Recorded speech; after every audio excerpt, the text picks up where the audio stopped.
नमस्कार। आज आपको ऐसी जगह लेकर चलते हैं जहां पर इस आधुनिक दुनिया में विज्ञान पर और चिकित्सा पद्धतियों पर आस्था भारी पड़ती दिखाई देती है। हाँ, बिल्कुल सही सुना आपने। बस्तर संभाग का एक स्थान जिसे आलोक गुफा मंदिर के नाम से जाना जाता है और यह रायपुर जगदलपुर नेशनल हाईवे पर फरस गांव से 10 किलोमीटर की दूरी पर पश्चिम में स्थित है। ऐसी मान्यता है कि इस मंदिर में आने वाले निसंतान दंपत्ति की मनोकामना लिंगेश्वरी माता पूरी करती हैं। आज हजारों की संख्या में यहाँ पर लोग पहुंचे हुए हैं। सब अपने साधनों से पहुंचे हुए हैं और मुख्य मंदिर परिसर से लगभग 2 किलोमीटर दूर तक तो लाइन में देख ही पा रहा हूँ। इसके बाद 3-4 किलोमीटर तक लोगों का आना जाना लगातार जारी है। यह इस बात का प्रमाण है कि आस्था निश्चित रूप से दुनिया पर भारी है।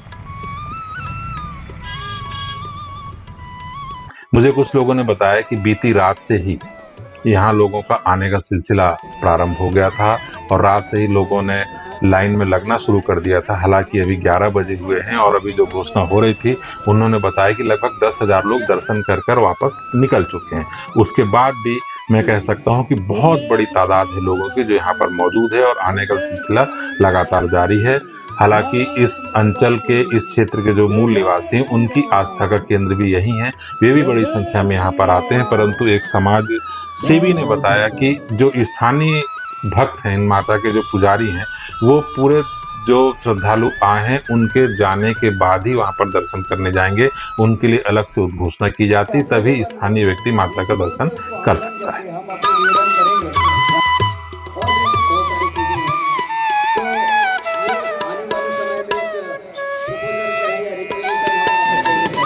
स्थानीय विधायक नीलकंठ टेकाम जो पहले इसी जिले में कलेक्टर के रूप में पदस्थ रह चुके हैं, वो भी मुझे दिखाई दे रहे हैं। वो भी धीरे धीरे माता जी के मंदिर में दर्शन करने आ रहे हैं। हम इनसे भी मिलेंगे, इनसे भी चर्चा करेंगे।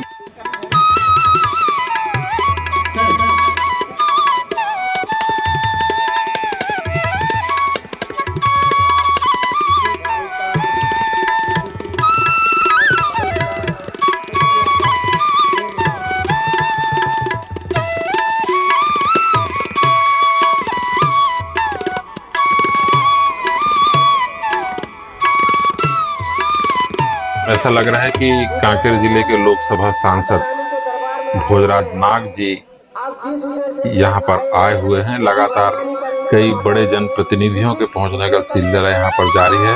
हाँ, ये बिल्कुल क्लियर हो गया कि भोजराज नाग जी हैं, उनके साथ तमाम लोग हैं और ये दर्शन करने यहाँ पर पहुंचे हुए हैं अपने समर्थकों के साथ। आइए इनके साथ हम भी लग जाते हैं ताकि हमें वीआईपी दर्शन हो जाए, क्योंकि कतार से अगर हम माता जी के दरवाजे तक पहुंचने की कोशिश करेंगे तो बहुत लंबा समय लगेगा। मैं भी इनके साथ चलता हूं और इनके पीछे पीछे क्या होता है, कैसे होता है, आपको दिखाने की कोशिश करता हूं।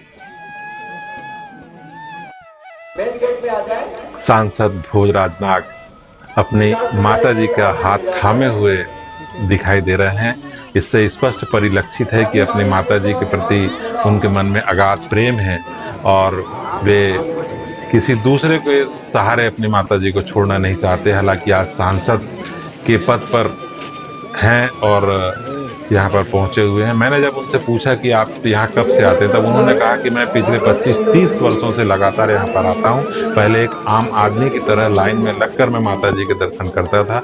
आज पहली बार सांसद के रूप में माता जी के दरवाजे पहुँचा हूँ, वो भी अपनी माता जी के साथ। यही मुख्य गुफा है। यहाँ से प्रवेश करके जब हम अंदर जाते हैं तो झुकते हैं, तब पत्थरों के नीचे माता लिंगेश्वरी के दर्शन होते हैं। वहाँ पर कोई जा नहीं सकता, पर दूर से ही उन्हें प्रणाम करना पड़ता है। यहाँ से प्रसाद चढ़ाना पड़ता है। ये पुजारी जी हैं, प्रसाद स्वीकार करके जो इनकी मन्नतें हैं, जो संतान प्राप्ति के इच्छुक दंपत्ति हैं, उन्हें प्रसाद के रूप में खीरा देते हैं और इस खीरे को इसी परिसर में ही खाना पड़ता है और किसी दूसरे को नहीं देना के निर्देश इन्हें दिए जाते हैं।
यहाँ पर यह भी बताया गया कि दंपत्ति जब आते हैं तो मुख्य रूप से खीरे का प्रसाद यहाँ पर चढ़ाया जाता है और प्रसाद चढ़ाने के बाद जो खीरा होता है वो दंपत्ति को खाना पड़ता है। इसके खाने की विधि यहाँ पर समिति के जो पुजारी हैं, जो वैद्य हैं, वो उन्हें समझाते हैं। देखिए ये किस तरह से एक दंपत्ति को इनकी मनोकामना पूर्ण होने के लिए खीरे के सेवन की विधि बताई। नहीं है, कड़वा है, थूकना नहीं है, फेंकना नहीं है, गिराना नहीं है बीजा उधर, इसलिए आंचल में रहते इसको फाड़ना पड़ता है पति पत्नी।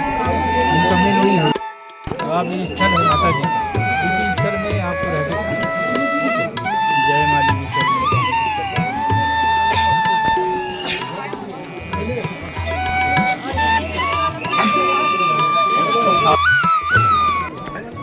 ये कुछ दंपत्ति यहाँ पर बैठे हैं, निश्चित रूप से एक खीरा खा रहे हैं। इसका मतलब यह है कि इन्होंने मन्नत मांगी है और अपने आंगन में किलकारी की उम्मीद लिए, इस माता पर, इन माता पर एक भरोसा लिए ये यहाँ पर बैठे हैं, खीरा विधि पूर्वक खा रहे हैं और मन में यह मन्नत भी मांग रहे हैं कि हमारे आंगन में एक किलकारी गूंजे।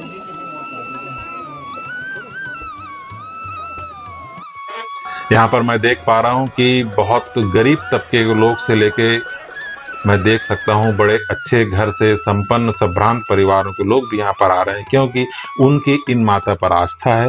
इनके दर पर यदि आप जाएंगे तो आपके मनोकामना पूर्ण होगी।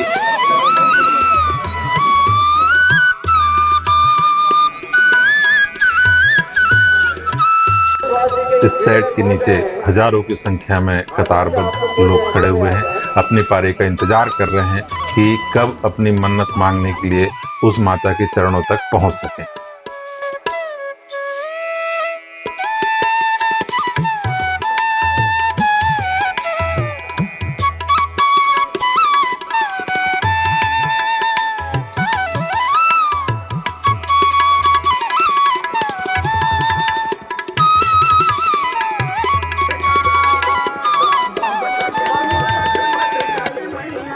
कितनी बड़ी तादाद है।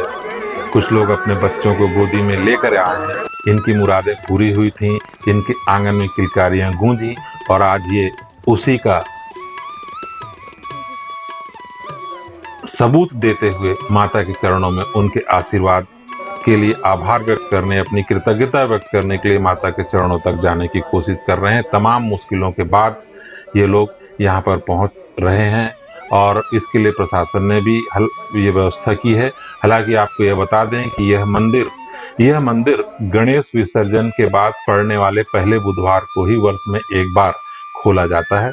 सुबह 4 बजे से इस मंदिर को खोलने की प्रक्रिया प्रारंभ होती है और जब मंदिर खुल जाता है तो भक्तों के लिए, धर्मावलंबियों के लिए दर्शन की प्रक्रिया प्रारंभ होती है, जो देर रात तक चलती है। और यह भी कहा जाता है कि जब तक अंतिम व्यक्ति दर्शन न कर ले, यहाँ के पट बंद नहीं होते और जब यह पट बंद हो जाते हैं तो पुनः अगले 1 वर्ष तक यहाँ पर कोई पूजा अर्चना आरंभ नहीं होती। कहाँ से आए आप लोग? हम लोग रायपुर से आए हुए हैं, रायपुर से हम लोग हैं, वहीं से बिलोंग करते हैं। तो इसके पहले भी यहाँ आए थे? यहाँ तो हम लोग को सुनाई दिया तो 2 साल पहले यहाँ आए हुए थे। हाँ। तो अपने कल्चर, अपनी संस्कृति देखते हुए हम लोग भी यहाँ आए हुए थे। मनोकामना पूरा होता है बोलकर, और साक्षात हम लोग को दिखाई भी दे रहा है कि मनोकामना कैसे क्या पूरा होता है।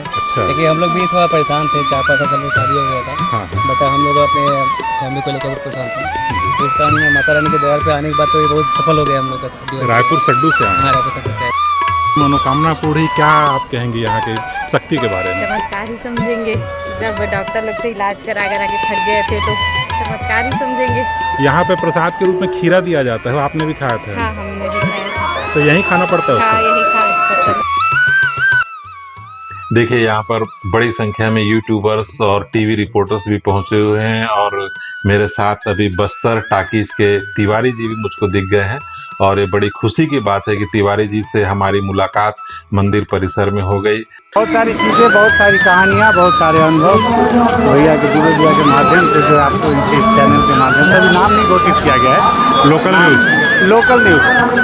न्यूज़ नाम है। यस, बहुत बधाई जी आपको, बहुत शुभकामनाएं, बहुत उत्तरोत्तर माता रानी का। ये तिवारी जी बस्तर के विख्यात यूट्यूबर हैं और बस्तर की खबरों को लेकर संजीदा रहते हैं और मैं आपसे निवेदन करूंगा कि इनके बस्तर ताकीद चैनल को सब्सक्राइब करें, इन्हें सहयोग करें, क्योंकि बहुत मेहनत करते हैं। आज भी इन्होंने मुझे बताया कि मैं बीती रात से यहाँ पर हूँ और पल पल की मूवमेंट को, पल पल की छवि को कैद करने की कोशिश कर रहा हूँ, ताकि यहाँ की सच और सार्थक जानकारी आप तक पहुँचे। यहाँ पर पुलिस सहायता केंद्र भी बनाया गया है और बार बार अनाउंसमेंट होता है, किसी की कोई सामान गुम गया है, किसी का बच्चा छूट गया है, किसी के परिजन भी छूट गए हैं, उनके लिए यहाँ पर लगातार उद्घोषणा की जाती रहती है ताकि लोगों की समस्याओं का निदान हो सके। पुलिस के व्यापक सुरक्षा के इंतजाम यहाँ पर किए गए हैं। साथ ही यहाँ पर छोटा सा एक औषधालय भी बनाया गया है ताकि अगर किसी के साथ अनहोनी हो जाए तो उसे प्राथमिक उपचार दिया जाए। यहाँ पर एम्बुलेंस भी खड़ी रखी गई है। यानी कह सकते हैं कि प्रशासन ने दिल खोलकर यहाँ आने वाले हजारों लोगों की सुविधाओं का ख्याल रखा है।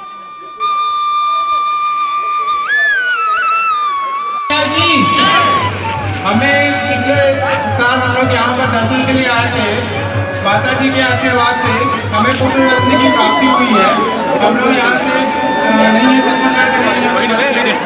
से आए हैं और यहाँ के बारे में मेरी बहन जो कि अभी मेरे सामने है, वो छत्तीसगढ़ पुलिस में है, उनके द्वारा मुझे पता चला, क्योंकि उनकी भी ड्यूटी यहाँ लगी थी आज से 15 साल पहले, तो उन्होंने मुझे बताया। मैं करीब 3 साल परेशान रहा, डॉक्टरी इलाज जिससे कोई ऐसा फायदा नहीं हो रहा था, तो यहाँ आया हूँ। उसके कुछ दिनों बाद ही मुझे खुशखबरी मिली है। इस मंदिर के मोर नाम सुखराम खुर्राम, ग्राम पंचायत आलोर के सरपंच हूँ।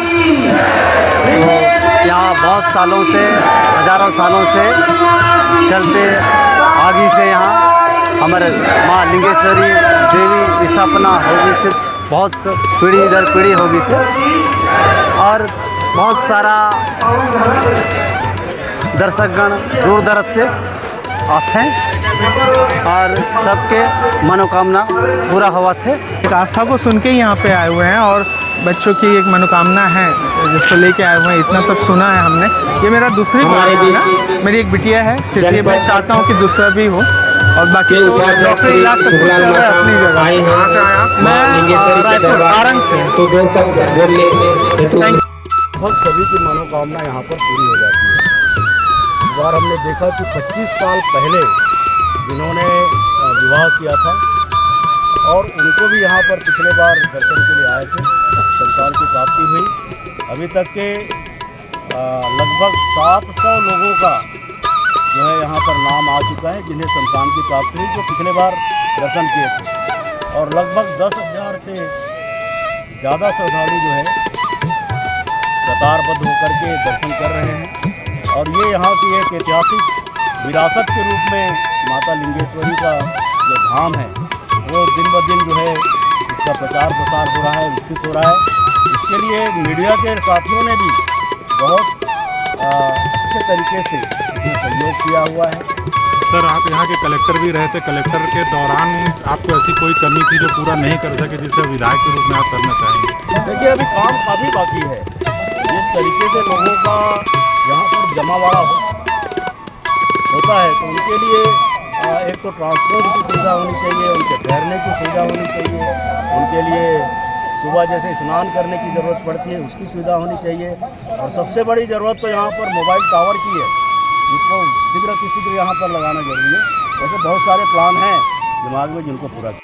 आप कब से इस मंदिर में आते हैं? क्या आस्था है आपकी मंदिर? देखिए, मैं तो फर्स्ट टाइम आया हूँ और जब छोटा था तब से सुनते आया हूँ कि हाँ, लिंगेश्वरी माता के दर्शन करने से संतान की प्राप्ति होती है। मुझे भगवान की कृपा से संतान की प्राप्ति तो हो चुकी है, पर मेरा यहाँ मन्नत नहीं मांगा था मैंने। हालांकि जानकारी मिली कि हाँ मन्नत पूरी होती है, तो भगवान का शुक्रिया अदा करने आया हूँ क्योंकि मुझे पुत्री की प्राप्ति हुई है। तो जो भी भगवान मिलते हैं मैं उनसे सबका शुक्रिया अदा करता हूँ। तो इसीलिए मैं अपनी बेटी को भी लेकर आया हूँ ताकि उनका जो आशीर्वाद हो मेरी बेटी को भी बराबर मिलता रहे।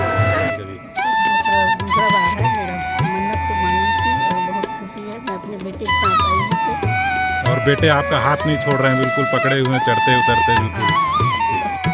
अब देखिए, कतारबद्ध लोगों को जूते और चप्पल पहनकर मंदिर परिसर में नहीं जाना है, इसलिए अपनी रेलिंग के पास ही उन्होंने जूते और चप्पलों को उतार दिया है।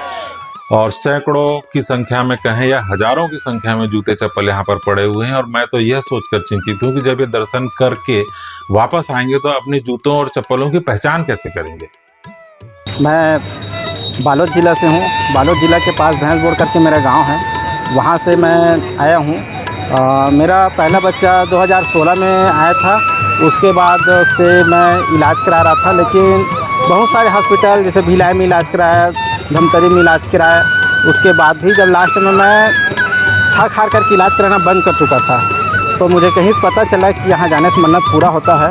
तो मैंने पिछले साल आया था, एक दिन पहले यहाँ आया था और दर्शन किया। दर्शन करने के दूसरे मतलब 1 महीना बाद दूसरे महीने से ही बच्चा रुका और मैं बच्चा को मन्नत पूरा होने पे लेके दर्शन के लाया हूँ। आपके साथ तुमा भी है। आपको कैसा लग रहा है? आपकी मन्नत यहाँ आके पूरी हुई, माता जी के बारे में क्या कहेंगे आप? अच्छा लग रहा है। रोहित कुमार नेताम, नीराबेड़ा गाँव है, ये थाना धनौरा है, कोंडागांव जिला है।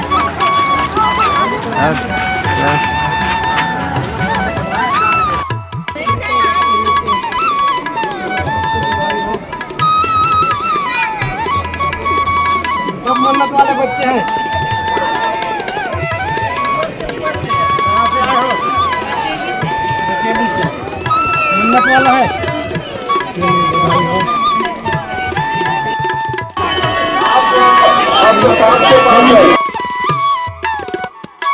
ये मंदिर शिव और शक्ति दोनों का एक प्रकार से शिव और पार्वती का संयुक्त रूप से माता सती और भगवान भोलेनाथ का रूप है, स्वरूप है, इसलिए इसको लिंगेश्वरी माता कहा जाता है। और हम देखते हैं कि जो भी शिवलिंग होता है उसको हम बूढ़ा देव महादेव के रूप में पूजते हैं, लेकिन इसमें माता और बूढ़ा देव महादेव दोनों का स्वरूप है, इसलिए माता का रूप है। और माता जी सबको मनवांछित वर देती है, खास करके निसंतान दंपति को पुत्र और संतान की प्राप्ति होती है, ऐसी मान्यता है। लगातार आप कितने वर्षों से इस मंदिर में आ रहे हैं? पिछले 20-25 साल से मैं यहाँ पे लगातार आ रहा हूँ और उस समय कम भीड़ थी, आज हजारों की संख्या में यहाँ पे भीड़ उमड़ पड़ रहा है। आज आप सांसद के रूप में यहाँ पर आए, इसके पहले क्या लाइन में लग के भी दर्शन किए आपने? कई बार मैं लाइन में भी लगा हूँ, पैदल भी आया हूँ, मोटरसाइकिल से भी आया हूँ, और आज माता जी का कृपा है कि मैं आज इस स्थान तक पहुँचा हूँ।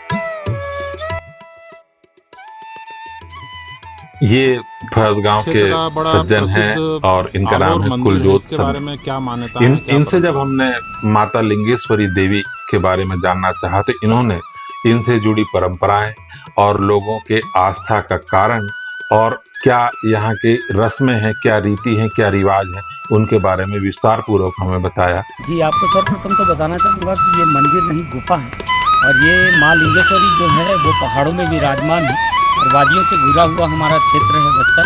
और बस्तर में ये डोंगर के समीप, आलोर के समीप घाटीबंद ग्राम है, वहाँ माँ लिंगेश्वरी विराजमान है और पहाड़ों में विराजमान है, इसलिए मंदिर की जगह हम उसको गुफा ही बोलते हैं। वो गुफानुमा स्थित है और वह नवाय खानी का जो पर्व मनाया जाता है इस क्षेत्र में, उसके बुधवार को ही वो खुलता है। और उसके पश्चात वो सवेरे जो है 3 से 4 बजे के आसपास जो गांव के पुजारी हैं और वहाँ के सम्मानीय नागरिक हैं और समिति के जो सदस्य हैं, उनके द्वारा जो आटे का चौर पूरा जाता है और चौर पूरने के पश्चात पट जो खोलने की तैयारी की जाती है। और साथ ही आपको बता दूं कि जो पट है वो पत्थरों से बंद रहता है और पत्थरों से पट को खोलकर ही उसकी विधिवत पूजा अर्चना की जाती है।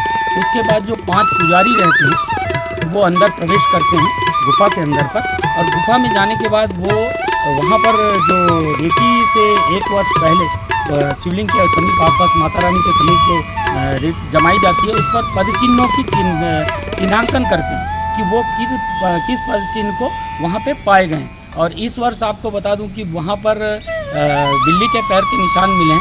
जो बिल्ली के पैर के निशान हैं वो अशुभ माने जाते हैं, वाद विवाद के संकेत देते हैं, और वह उत्तर दिशा की ओर पाए गए। तो उत्तर दिशा की ओर गांव से, और गांव में उत्तर दिशा की ओर पर वो विवाद की स्थिति को दर्शाता है। और सबसे बड़ा विषय है कि उनका श्रृंगार किया जाता है माई जी का, और माई जी के श्रृंगार के पश्चात एक जो शिवलिंग है, जो चांदी से बना हुआ शिवलिंग है, उसको लाकर मुख्य द्वार पर रखा जाता है।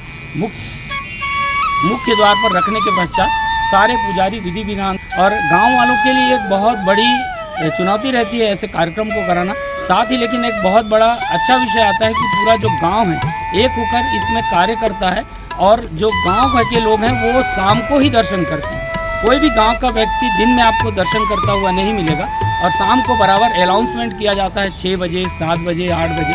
अगर कोई भक्त बचा है 9 बजे तक अनाउंसमेंट चलता है कि अगर कोई भक्त दर्शन की अपेक्षा रखता है और दर्शन करने के लिए बचा है, वह जाके दर्शन कर सकता है। तो कोई ऐसी बाध्यता नहीं है कि 6 बजे पटवाना। आपको यह बता दें कि यहाँ पर पहुंचा कैसे जा सकता है। देखिए, यदि आप राजधानी रायपुर से जगदलपुर की ओर आते हैं तो फरस गांव एक स्थान पड़ता है। फरस गांव के पहले ही दाईं ओर 10 किलोमीटर दूर पर यह आलोर गुफा मंदिर स्थित है। हालांकि आपको यहाँ पहुँचने के पहले इस बात का ध्यान रखना चाहिए कि आप अपने निजी साधनों से ही यहाँ पर आएँ, क्योंकि फरस गांव से आलोर मंदिर तक कोई सार्वजनिक वाहन नहीं चलते हैं, कोई शेयर टैक्सी नहीं चलती है, कोई बसें नहीं चलती हैं, इसलिए आपको मुश्किलों का सामना करना पड़ सकता है। इसलिए आप अपनी व्यवस्था से ही यहाँ पर आएँ। और मैंने कुछ देर पहले देखा था कि हजारों की संख्या में मोटरसाइकिलें यहाँ पर खड़ी हैं। ये आप देख सकते हैं। ये प्रमाण यह भी है कि अगर इतनी मोटरसाइकिलें हैं, इसमें 2-2 लोग भी आएंगे तो कितने लोग यहाँ पर आए हुए हैं, कई लोग यहाँ से जा चुके हैं।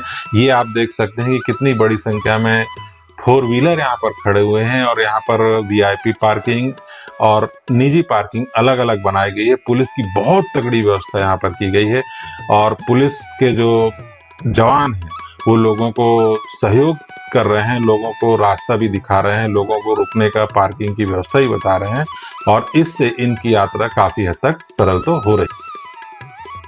परंतु आपको यहाँ आने के पहले कुछ सावधानियां भी रखनी चाहिए। मेरी दृष्टि में मुझे जो कमी लगी मैं आपको जानकारी दे देता हूं, कि ताकि आप जब अगले साल यहाँ पर आएँ तो इन परेशानियों से बचने के लिए कुछ उपाय करके आएँ। सबसे पहली बात तो है कि पार्किंग के लिए गाड़ियों को लगभग 2 से 3 किलोमीटर दूर पार्किंग बनाया जाता है। वहाँ से पैदल आपको मंदिर परिसर तक आना पड़ता है, और अगर आप कतार में लगेंगे तो 1 किलोमीटर लंबी कतार में आप लगेंगे तो निश्चित रूप से आपको शारीरिक और मानसिक परेशानी होगी। इनसे बचने के लिए आप उस तैयारी से आएँ। यहाँ पीने के पानी स्वयं सेवकों के द्वारा उपलब्ध कराया जाता है। फिर भी यदि आप अपने साथ पानी कैरी कर सकें तो पानी लेके आएँ। खाने पीने की कोई उचित इंतजाम यहाँ पर नहीं है। साथ ही यहाँ पर हैंडपंप वगैरह भी नहीं दिख रहे हैं। मैं बहुत से लोगों को देख रहा हूँ कि तालाब में जो बारिश का मटमैला पानी है उसी से अपने हाथ पैर धो रहे हैं, तो यह भी एक समस्या। इन सभी समस्याओं को देखते हुए पूरी सुविधा के साथ यहाँ पर पहुँचे, ताकि आपको किसी समस्या का सामना ना करना पड़े। यानी पुनः एक बार बता देता हूँ कि आपको भोजन, खाने पीने की सामग्री यहाँ पर नहीं मिलेगी, क्योंकि यह मंदिर वर्ष में 1 दिन के लिए खुलता है, इसलिए यहाँ पर होटल और अन्य चीज़ें यहाँ पर नहीं है। बाकी जो व्यवस्थाएं हैं वो भी सिर्फ 24 घंटे के लिए की जाती हैं। इसलिए आप यदि यहाँ पे आएँ तो इन सभी चीज़ों से सोच समझ कर आएं। ये तिवारी जी बस्तर के विख्यात यूट्यूबर हैं, और बस्तर की खबरों को